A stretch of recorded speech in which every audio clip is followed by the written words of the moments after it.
कार्यक्रम के पुण्यार्चक हैं श्री वर्धमान श्वेतांबर स्थानकवासी जैन श्रावक संघ ट्रस्ट, उपाध्याय प्रवर प्रवीण ऋषि चातुर्मास समिति। परम श्रद्धे पूज्य गुरुदेव के चरणों में कोटि वंदन। विराजमान स्नेही श्री तीर्थेश्वर जी महाराज साहब, दक्षिण ज्योति विदुषी महासती श्री आदर्श ज्योति जी महाराज साहब आदि सत्यवृंद,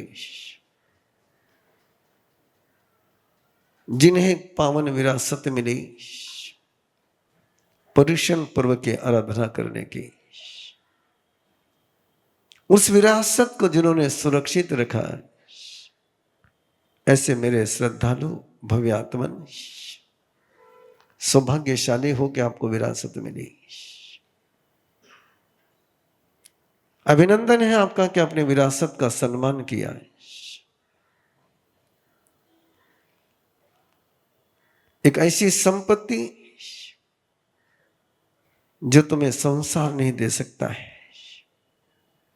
एक ऐसी संपत्ति जो तुम्हारे कर्म से नहीं मिलती है, एक ऐसी संपत्ति जो तुम्हारे भाग्य से नहीं मिलती है, एक ऐसी संपत्ति जो केवल तीर्थंकर परमात्मा की कृपा से ही प्राप्त होती है।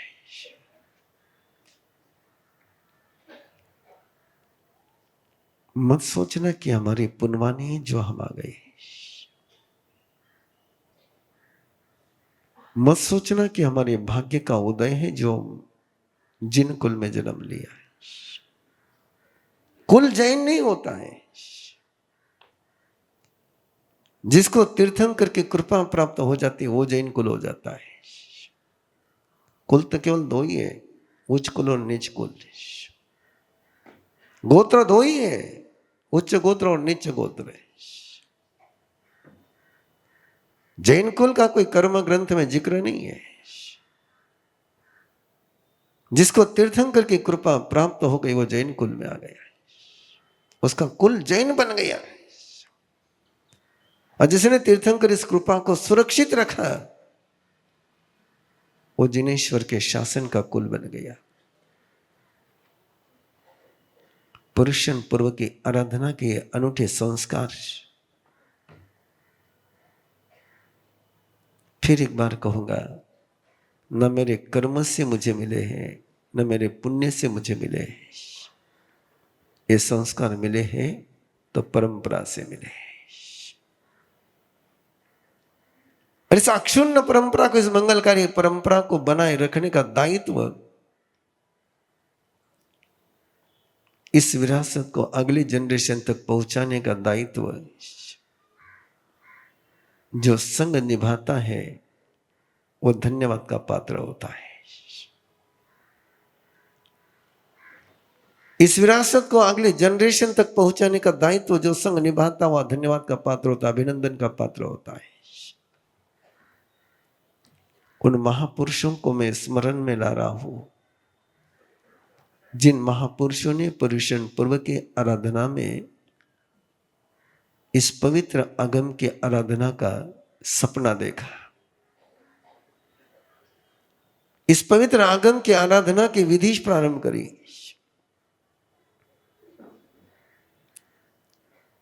बत्तीस आगमों में से इस आगम को चुनने वाले उनकी प्रज्ञा का मैं अभिनंदन करता हूं। आप भी अभिनंदन करिए।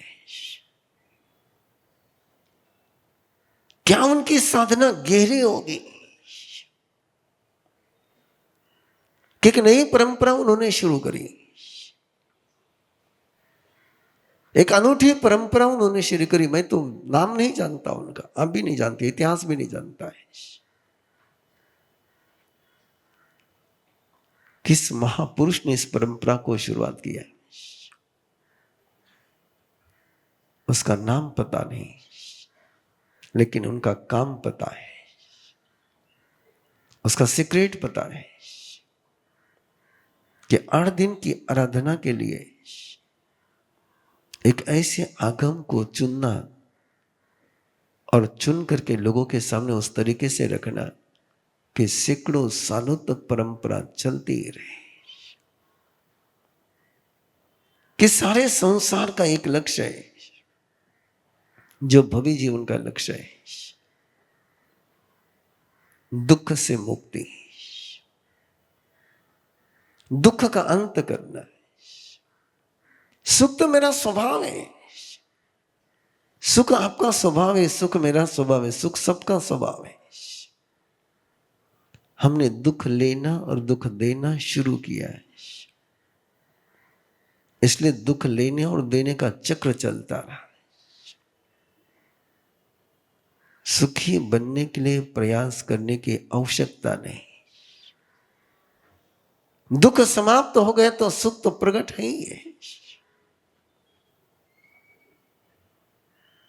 और ऐसे दुख का अंत जिन्होंने किया है, उनकी पवित्र गाथा, उनका पवित्र चरित्र है, उनका नाम, उनकी साधना का जिक्र है। तीर्थंकर परमात्मा के जुबान पर चला गया। एक पल के लिए कल्पना करिए, आप लोग इतने लोग यहां बैठे हुए हैं और किसी एक का नाम साधु साधु के मुंह से उच्चारित हो जाए तो व्यक्ति कितना विशेष बन जाता है। और हम तो छदमस्त है। तीर्थंकर प्रभु के मुंह से किसी का नाम ही नहीं, उसके माता पिता का नाम, उसके जीवन यात्रा की पूरी बायोग्राफी, उसका जीवन चरित्र तीर्थंकर परमात्मा के वाणी का विषय हो जाए, तीर्थंकर परमात्मा के प्रवचन का विषय हो जाए, क्या उनकी साधना होगी, क्या उनका तीर्थ स्वरूप होगा, क्या उस चरित्र की महिमा होगी। लाखों सिद्ध आत्माओं में से ऐसी आत्माओं का चरित्र प्रभु सामने रखते हैं। और क्या हो ज्ञान में कि फिर कह रहा हूं कि उसमें लॉजिक नहीं लगाना है। अपने शासन के उन्होंने 39 आत्माओं को लिया है। भगवान अरिष्ट नेमि के शासन के 51 आत्माओं को चुना। अपने शासन के चुन सकते थे 90 के 90, लेकिन नहीं चुना। क्यों? चुनने के पीछे एक ही लक्ष्य था कि तुम्हारे और मेरे कौन से तीर्थ मेरे काम में आएंगे, किसके चरित्र का गान तुम्हारे और मेरे अंदर के चरित्र को जागृत करेगा, किसकी साधना तुम्हारे और मेरे अंदर में साधना का बीज अंकुरित करेगा। इसलिए उन तीर्थंकर परमात्मा के चरणों में अनंत अनंत वंदन है।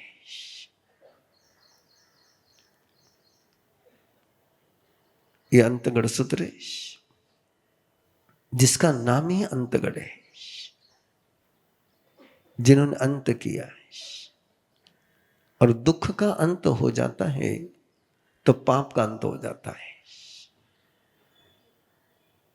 पाप का अंत होता है तो कर्म का अंत हो जाता है, और कर्म का अंत हो गया तो जन्म मृत्यु के चक्र समाप्त हो जाते हैं। संसार का जीव मरना नहीं चाहता, जिसको संसार में भ्रमण करना होता है वो मरने से बचने का प्रयास करता है, और जिसको मुक्त होना होता है वो जन्म लेने से बचता है। प्लीज पहला सूत्र आपके साथ है, मरने से मत बचिए, जन्म लेने से बचिए। मरण तो परिणाम है, जन्म बीज है।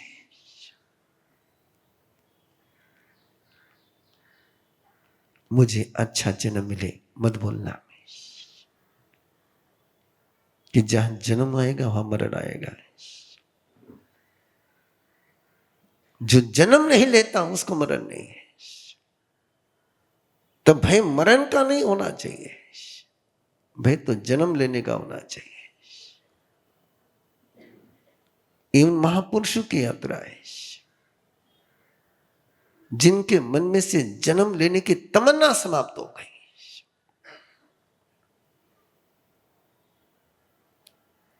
इसको कहते भवाभिनंदी जीव, कि जो जन्म लेना चाहता है, जो जन्म लेना नहीं चाहता है, वही सिद्ध पद का यात्री बनता है। अरिष्ट नेमी परमात्मा का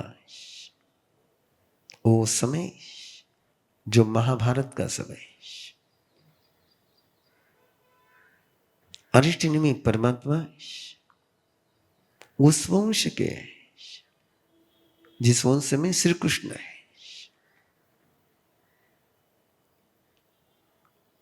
अरिष्ट नेमी परमात्मा उस कुल के जिसको यदुकुल कहते हैं, और उन्होंने सब कुछ देखा था, जान रहे थे वो सब कुछ। प्रयास था उनको भी इस जन्म लेने की यात्रा में ले जाने का। इस जन्म की यात्रा का पहला पड़ाव होता है शादी। जो शादी करते हैं वो किसी न किसी को जन्म देने की तमन्ना पक्के रखते हैं। जो शादी नहीं करते वो किसी को जन्म देने की तमन्ना नहीं करते, इसलिए उनको भी किसी के जन्म लेने की तमन्ना नहीं होती है। शादी करना इसका मतलब है कि मैं किसी को जन्म देना चाहता हूं। और अरिष्ट नेमी की भी शादी की तैयारी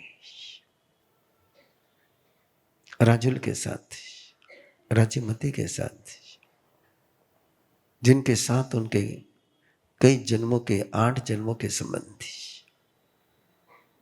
और क्रंदन सुना उस यात्रा के पथ पर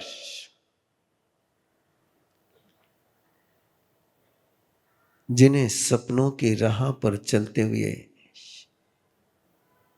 सच्चाई के दर्शन हो जाते हैं, वे परम सत्य की ओर कदम बढ़ाते हैं। जिन्हें सपनों की राह पर चलते हुए यथार्थ के दर्शन हो जाते हैं, सत्य के दर्शन हो जाते हैं, वे परम सत्य के मार्ग पर चल पड़ते हैं। अरिष्ट नेमी की बारात जा रही है और उस बारात के लिए, उन बारातियों के लिए भोजन की सामग्री के लिए कई पशु, कई पंछियों को काटने के लिए, मारने के लिए, भक्षण करने के लिए इकट्ठा करके रखा हुआ है। और बारात वही से गुजरती है जिनके कान किसी का क्रंदन सुन सकते हैं। उन्हीं कानों में प्रभु के वरदान पहुंचते हैं। जो किसी का दुख नहीं सुन सकते वे प्रभु के वरदानों को भी नहीं सुन सकते। प्रभु के वरदान सुनने के लिए वे कान चाहिए जो किसी का दुख सुन सके। और जो मुख संवेदना को, वेदना को सुनते हैं वे प्रभु हो जाते हैं। बाजे बज रहे हैं, उल्लास का माहौल है, खुशी के गीत गाए जा रहे हैं, और उन खुशी के गीतों के बीच जो कोई नहीं सुन पाया वो क्रंदन का स्वर अरिष्ट नेमी सुनते हैं। नगारों की आवाज के बीच, शहनाई की आवाज के बीच, इतने हो हल्ले के बीच किसी पशुओं का क्रंदन सुनने का कान, वो आत्मा कितनी अनूठी होगी। और केवल सुना ही नहीं, कई बार हम सुनते भी हैं, लेकिन सुन करके हम सोचते हैं कि तो इसका रोने का स्वभाव है, रो रहा होगा।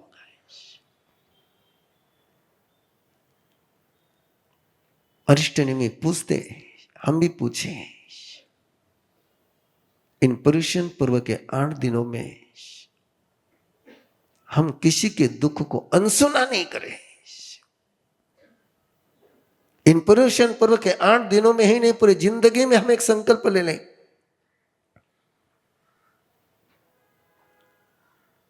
कि मैं किसी क्रंदन के स्वर को अनसुना नहीं करूंगा। मैं पूछूंगा तू क्यों रो रहा है, मैं जानूंगा वो क्यों रो रहा है, वो क्यों तड़प रहा है, वो क्यों पीड़ित है, वो क्यों व्याकुल है। शायद हो सकता है कि उसके दुख का कारण मैं ही हूंगा। शायद हो सकता है कि और कोई मेरे से संबंधित व्यक्ति उसके दुख का कारण होगा। शायद हो सकता है कि उसके दुख का कारण का निवारण करने का मेरे हाथ में हो, तुम्हारे हाथ में हो। दूसरे का दुख निवारण करने का सोच और हाथ अपना होना चाहिए। और उसके लिए पहले जानना होता है कि क्यों। अरिष्ट नेमी ने पूछा, ये क्यों रो रहे हैं जब सब खुश है, सारा वातावरण खुशी का माहौल है, तो इस खुशी के माहौल के बीच ये क्यों रो रहे हैं। आपके मन में भी एक सवाल आना चाहिए ना कि आप यहां पर आए, वो क्यों नहीं यहां पर आए। इस कार्यक्रम के पुण्यार्चक हैं श्री वर्धमान श्वेतांबर स्थानकवासी जैन श्रावक संघ ट्रस्ट, उपाध्याय प्रवर प्रवीण ऋषि चातुर्मास समिति, महावीर भवन, इंदौर।